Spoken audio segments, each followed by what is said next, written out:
welcome you once again. We just heard the headlines. Moving on to the details of those and other stories. Awami League's election manifesto will be unveiled by December 15. The plan to transform villages into townships will get preference while incorporating development programs in the manifesto. Awami League General Secretary Ubaidul Qadir said this while briefing reporters at the party president's Dhanmondi political office today.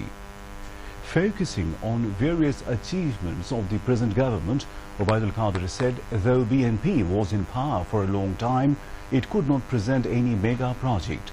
Instead, the country had fallen behind during its rule for lack of far-sightedness. Ubaidul Qadir hoped that the Awami League manifesto will earn the appreciation of the people of the country.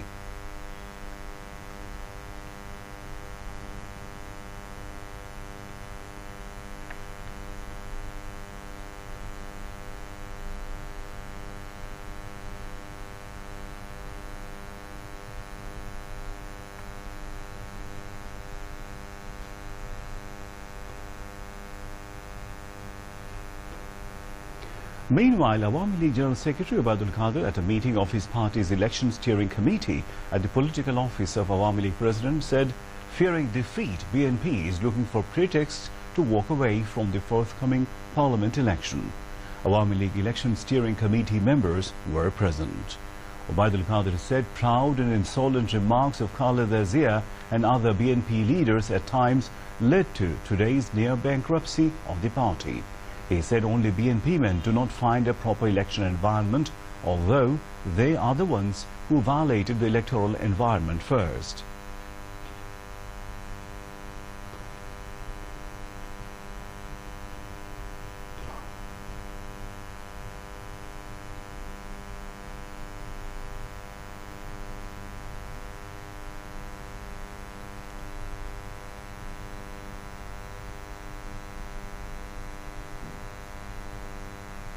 Health and Family Welfare Minister and 14-party spokesman Mohammad Naseem has said the people of the country will give proper answer to the BNP Jamaat alliance in the next election.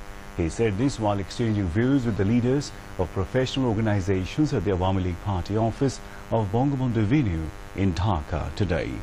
Among others, Jashod President Hasanul Haq Inu, Bangladesh's Sammyabadi Dol General Secretary Dilip Borua, Awami League Joint General Secretary Abdur Rahman, Pro-Vice Chancellor of Dhaka University, Professor Dr. Mohammad Samad, Dhaka University Teachers Association President, Professor Maqsood Kamal, and former Vice Chancellor of Bangabandhu Sheikh Mujib Medical University, Professor Dr. Kamrul Hassan, also addressed the meeting.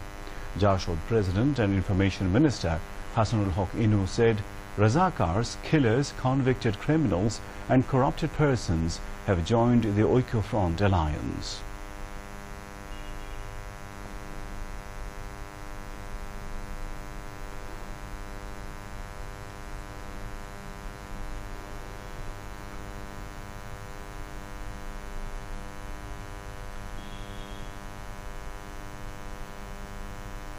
Election Commissioner Muhammad Rafiqul Islam has said the Commission is working independently and despite some demands by political parties, the EC is not at all under pressure from any corner. He said this while briefing the newsmen at Nirbachan Bhavan in Dhaka today. The Election Commissioner expressed his satisfaction over the electoral activities like submission of nomination papers by the candidates of all political parties, including the independent contestants, in a festive mood. He said maintaining electoral code of conduct by all concerned proves that the environment of trust in election management exists in the country. The Election Commission said to bring any change in the administration is not only precondition of holding a fair election, whether the administration is working to ensure electoral atmosphere or not is the main issue. Meanwhile, a two-day trainers training program aimed at holding the 11th parliamentary election in a free and fair manner ended at the auditorium of Nirbachan Bhavan in Dhaka today. Now, BTV's regular field report on politics, election and people's voice.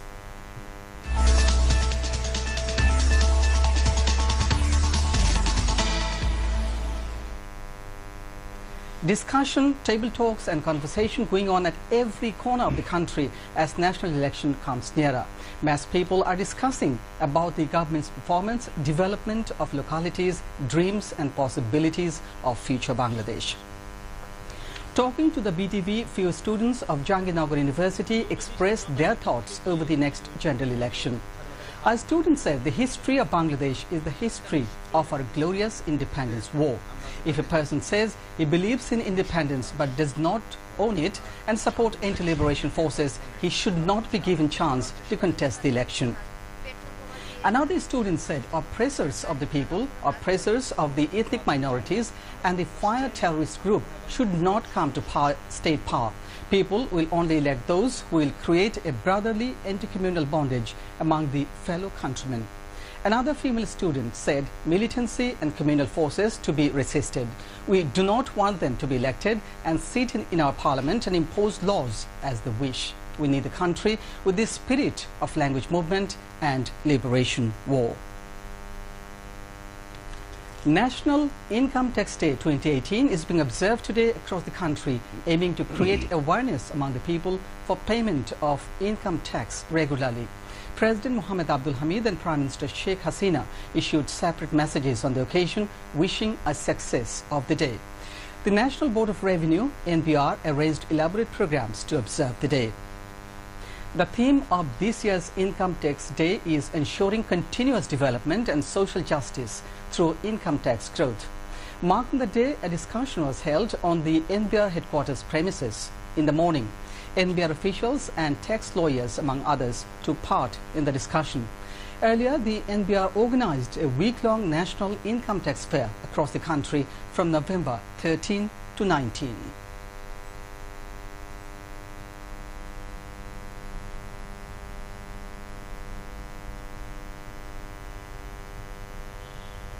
And now, international news.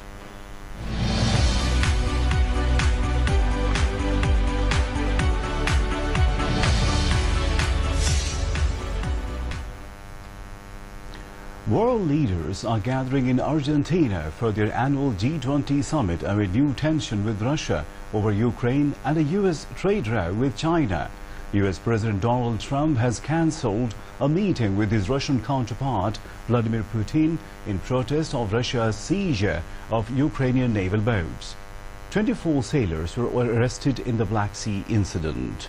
A massive security operation is underway for the summit in the Argentine capital, Buenos Aires. This summit is also a diplomatic test for Saudi Crown Prince Mohammed bin Salman amid continuing questions about the Saudi state's possible involvement in the murder last month of journalist Jamal Khashoggi in Turkey. Climate change promises to be another major sticking point in the talks.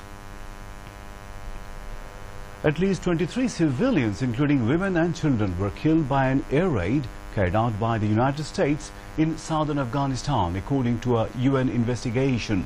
The UN mission in Afghanistan today said at least 3 people were also injured in the attack.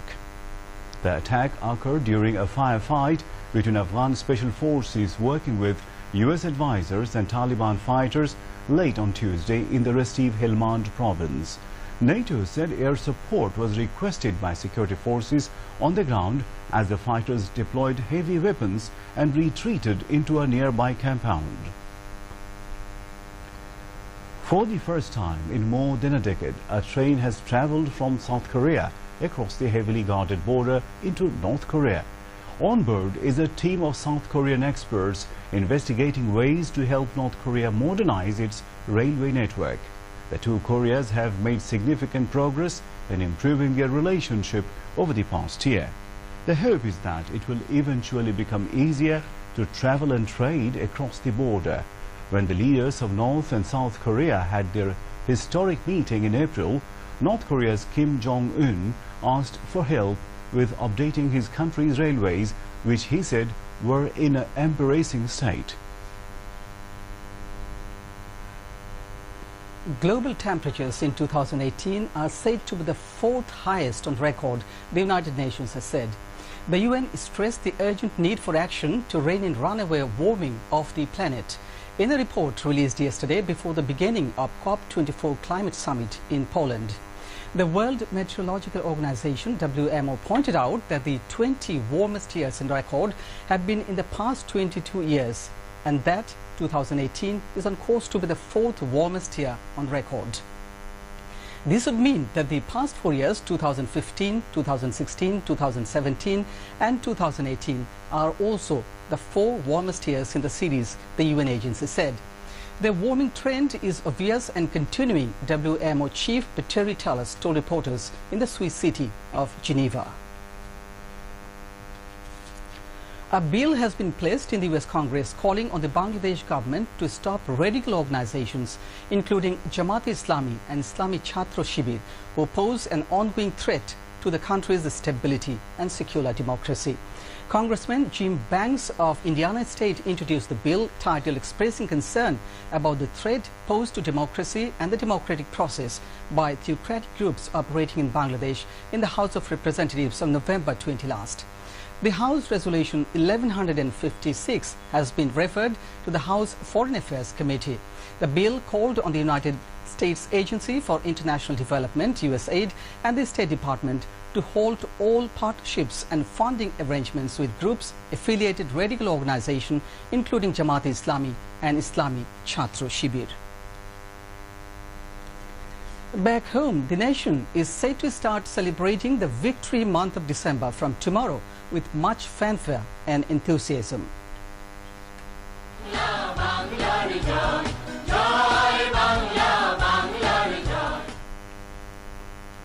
This year, the country will celebrate the 47th anniversary of victory on the 16th December.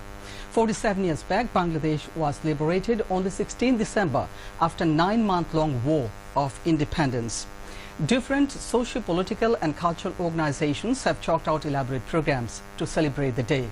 The programs include placing of wreaths on the portrait of Father of the Nation, Bangabandhu Sheikh Mujibur Rahman, at the Bangabandhu Memorial Museum in Dhaka, rallies, discussions, photo exhibition and cultural events.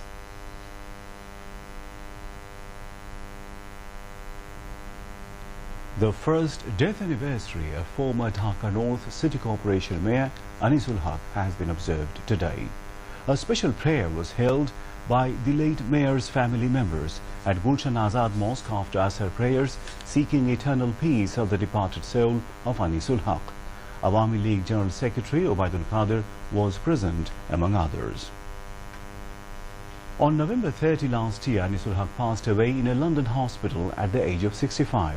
Anisul Haq, who led apex trade bodies like the Bangladesh Garment Manufacturers and Exporters Association (BGMEA) and the Federation of Bangladesh Chambers of Commerce and Industries (FBCCI), and was also a former TV show host, has been elected mayor of Dhaka North on Awami League ticket in 2015. And now, sports news.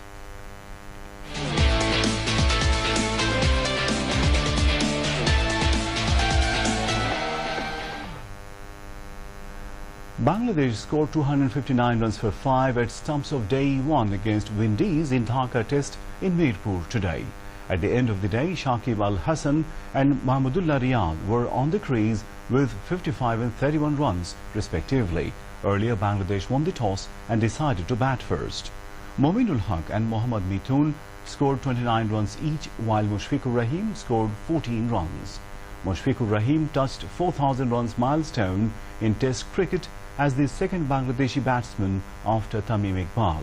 Debutant Shadman Islam scored 76 runs from 199 balls with 6 fours. Bangladesh is leading by 1-0 in the 2-match series. To end the bulletin, headlines once again. Awami League to announce election manifesto by 15th December, pledging developments including raising villages into towns, says Obaidul Qadir. Election Commission urges all to be professional as changes in administration alone cannot ensure fair election. National Income Tax Day being observed under theme Ensuring Development through Increasing Income Tax.